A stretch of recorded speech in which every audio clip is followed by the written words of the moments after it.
Ancient priestesses. History. The image is iconic, etched into millennia of art and culture. A man at an altar, robed and solemn, his hands raised in sacred ritual. It feels timeless, an unshakable foundation of faith. But this image, as powerful as it is, tells only a fraction of the story.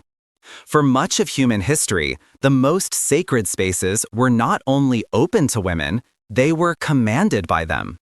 Before the word priest was ever tied exclusively to masculinity, the divine was channeled, interpreted, and served by powerful women who held the spiritual fate of entire civilizations in their hands. This is the story of the forgotten queens of the altar and the profound historical shift that declared their sacred work forbidden. Our journey begins in the cradle of civilization, ancient Sumer. Here, in the sun-scorched land between the Tigris and Euphrates, we meet Enheduanna, the world's first named author. But her literary prowess was secondary to her primary role. She was the high priestess of the moon god Nana in the city of Ur. This wasn't a ceremonial title.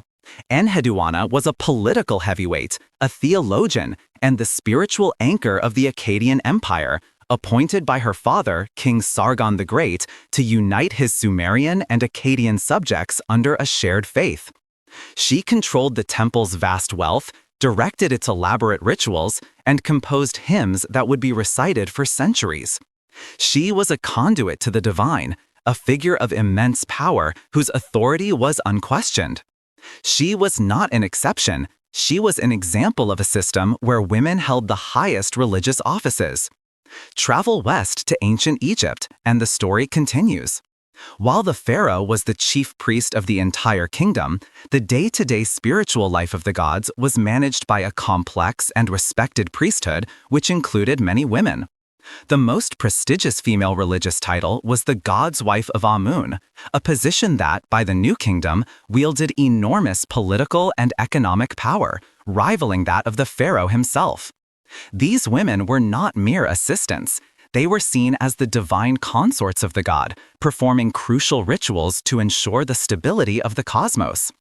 In temples across the land, priestesses of goddesses like Hathor and Isis served as sacred musicians, healers, and interpreters of dreams, their presence essential to the spiritual fabric of Egyptian society. Perhaps no female religious figure is more famous than the Pythia, the oracle of Delphi in ancient Greece. For over 1,000 years, kings, generals, and common folk alike made the perilous journey to the temple of Apollo to ask for her guidance. Seated on a tripod over a fissure in the earth, the Pythia would enter a trance state and channel the words of the god himself. Her cryptic pronouncements, interpreted by male priests, could launch wars, found cities, and seal the fate of empires. She was the ultimate spiritual authority. The fact that she was a woman was not an obstacle, it was fundamental to her role. Her body was the vessel, her voice the instrument for divine will. The idea that she should be excluded from this sacred duty would have been incomprehensible. Even in the rigidly patriarchal society of Rome, a unique and powerful female priesthood stood at its very heart, the Vestal Virgins. These 6 women were tasked with a duty of cosmic importance, tending the sacred fire of Vesta, the goddess of the hearth and home. If the fire went out, it was believed Rome itself would fall. This immense responsibility came with unparalleled privileges. Vestals were free from the control of their fathers, they could own property, write a will, and vote. They had seats of honor at public games, and their very presence could pardon a condemned criminal. They were, in many ways, the most liberated women in the Roman world. Their power derived directly from their sacred function at the altar of the state. So, if female spiritual leadership was once a powerful and widespread reality, what happened? The change was not sudden, but a gradual, seismic shift, largely driven by the theological evolution within the Abrahamic traditions. In early Judaism, figures like Miriam the prophetess and Deborah the judge held significant spiritual authority. But the formalization of the temple priesthood solidified a system based on patrilineal descent from the tribe of Levi, creating an exclusively male sacerdotal class. The destruction of the Second Temple shifted the focus to the synagogue and the rabbi, a role of scholarship and legal interpretation that for centuries also remained exclusively male. Early Christianity presents a complex picture. The New Testament itself names prominent women leaders. Paul speaks of Phoebe as a deacon and a patron of the church, and he greets Junia as outstanding among the apostles. Women hosted house churches, prophesied, and taught. Yet within a few generations, a different narrative began to take hold. Interpretations of certain Pauline passages, like the instruction for women to be silent in churches, began to be applied more broadly and rigidly. Theological arguments, heavily influenced by the Greco-Roman cultural context, began to emerge. Theologians like Tertullian and Augustine, while brilliant, argued that women were subordinate to men in the created order and more susceptible to temptation, citing the story of Eve. The concept of ritual purity, borrowed from Levitical law, was also applied, suggesting that women's natural bodily cycles made them unfit for the sacred space of the altar. An all-male priesthood was justified by arguing that Christ chose 12 male apostles, establishing a permanent and unchangeable model for leadership. This combination of scriptural interpretation, cultural misogyny, and developing doctrine slowly but surely closed the door to the altar. The powerful priestess of the ancient world became a historical anomaly, and the exclusion of women was cemented as divine law, a sacred tradition that would go virtually unchallenged for over 1,500 years. Block 2. Women Ordination Debate. For centuries, the arguments that had marginalized women from the altar solidified into dogma, an unbreachable wall of tradition. The exclusion was no longer just a practice. It was presented as a core theological truth, an essential part of the divine order. But history is never static. The seeds of a profound revolution were sown not in seminaries, but in the broader struggles for human rights and equality that began to reshape the world.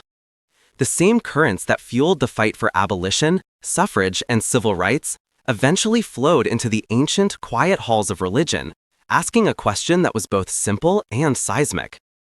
If women are equal in society, why are they not equal before the altar? This question would ignite one of the most passionate, divisive, and transformative debates in modern religious history. The intellectual engine of this movement became known as feminist theology. Emerging in the mid-20th century, it was more than just a call for equal access. It was a radical re-examination of the very foundations of faith. Theologians like Rosemary Rodford Ruther and Elizabeth Schussler Fiorenza argued that traditional theology had been written almost exclusively by men, from a male perspective, using male language and imagery for God.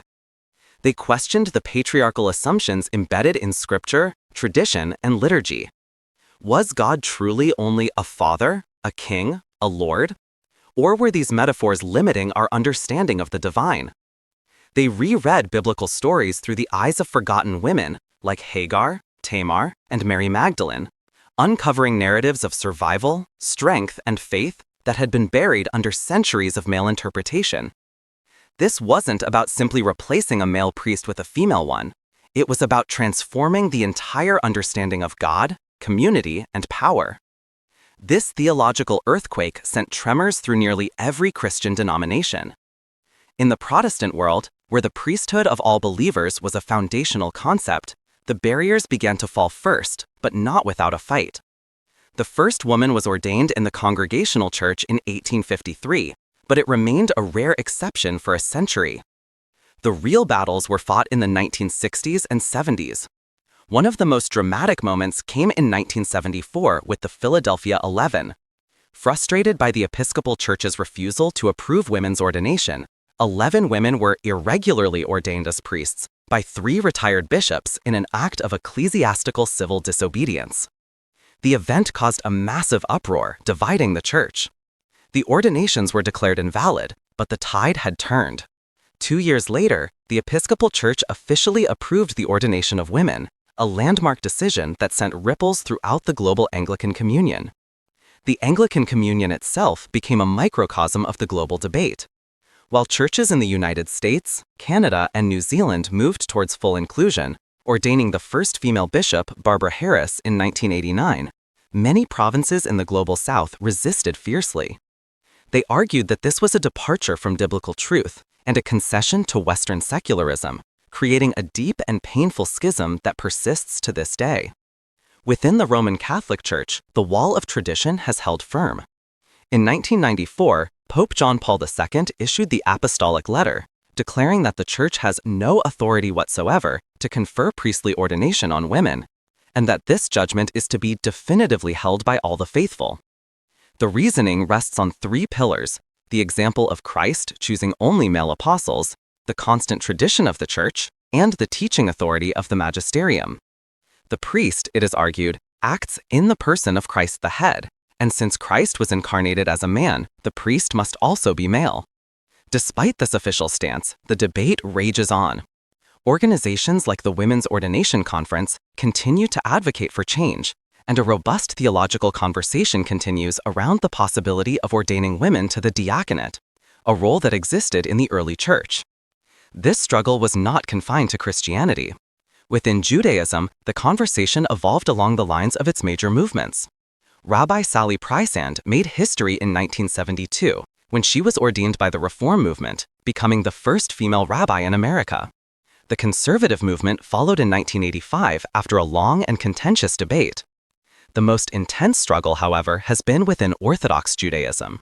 While the ordination of women as rabbis remains broadly prohibited, the demand for female spiritual leadership has led to the creation of new roles. Institutions like Yeshivat Maharat now train women as spiritual leaders, granting them the title Yahat, an acronym for Leader in Jewish Law, Spirituality, and Torah.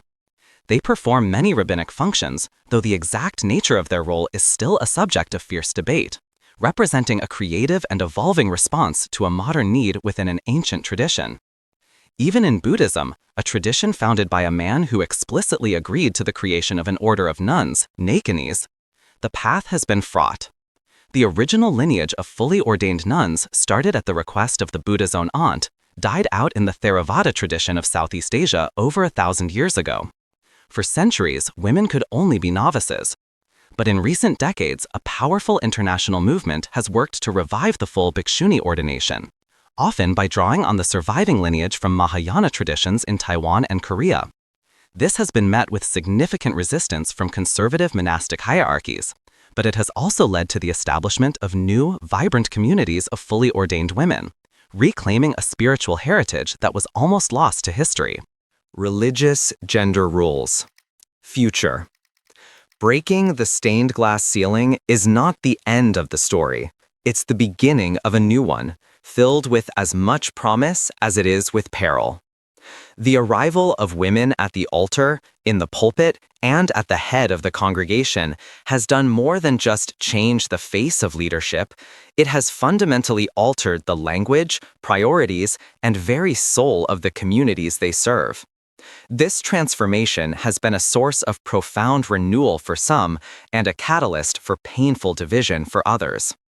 As we look to the future, the question is no longer women will lead, but how their leadership will continue to reshape the landscape of faith in the 21st century. The most immediate impact of women in ministry is often felt in the pews. Female leaders frequently bring different life experiences and perspectives to pastoral care and preaching. Sermons may touch on topics long considered taboo or unimportant in male-dominated spaces, like the spiritual dimensions of childbirth, the pain of domestic violence, or the theological implications of caregiving.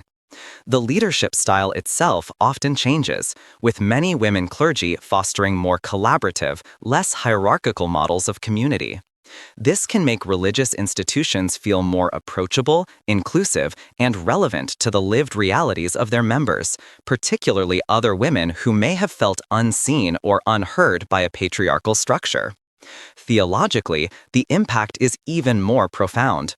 When women are the ones interpreting sacred texts, new meanings emerge. The story of Hagar, the Egyptian slave cast out into the desert, is no longer just a footnote in Abraham's journey. It becomes a foundational text for womanist theology, speaking to the experience of marginalized and oppressed women. Mary Magdalene's role as the apostle to the apostles, the first witness to the resurrection, is elevated, challenging the narrative that sidelined her in favor of her male counterparts. The very language used for the divine begins to expand. Congregations begin to experiment with inclusive language, referring to God as parent or using both masculine and feminine pronouns. Hymns are rewritten. Liturgies are reimagined. This isn't just political correctness, it's a deep theological project aimed at expressing a more complete and holistic vision of God, one that transcends human gender categories. However, this wave of change has been met with a powerful tide of resistance. For many believers, the ordination of women is not a step towards inclusion, but a departure from divine command and sacred tradition. They see it as the church caving to the pressures of a secular, liberal culture, abandoning biblical authority in the process. This conviction has led to deep and lasting schisms. The Anglican Communion remains in a state of fractured communion largely over this issue and the related debate on human sexuality.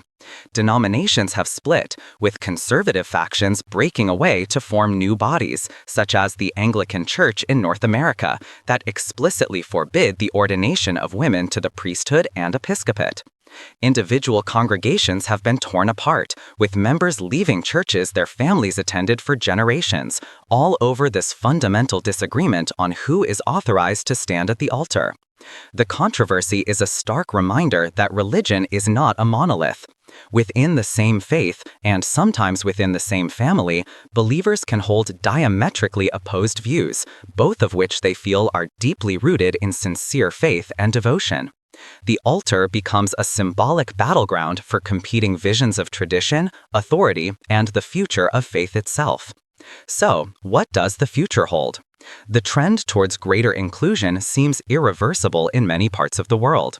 Denominations that ordain women are now grappling with the next frontier, the full inclusion of LGBTQ+ individuals in ordained ministry, a debate that follows a similar pattern of scriptural argument, traditional resistance, and calls for justice.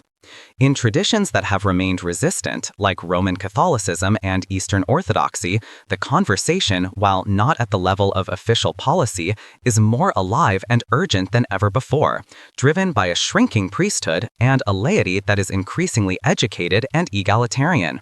Meanwhile, fascinating developments are occurring in other global faiths. In Islam, the debate over female imams is a small but growing movement. While women have always been spiritual teachers and scholars, the idea of a woman leading a mixed-gender congregation in prayer is highly controversial, yet it is happening in a handful of progressive mosques around the world. At the same time, the rise of new spiritual movements and non-denominational communities, often founded and led by women, bypasses these historical debates entirely, creating new forms of religious expression where female leadership is the norm, not the exception. The story of women and the altar is a journey from the center of power to the margins and back again. It reveals that the roles we often assume are permanent are in fact products of history, culture, and interpretation. The future of faith may be one where the altar is no longer a guarded fortress, but a shared table, reflecting not just the perceived authority of a few, but the diverse, spirit-filled reality of the entire community it is meant to serve.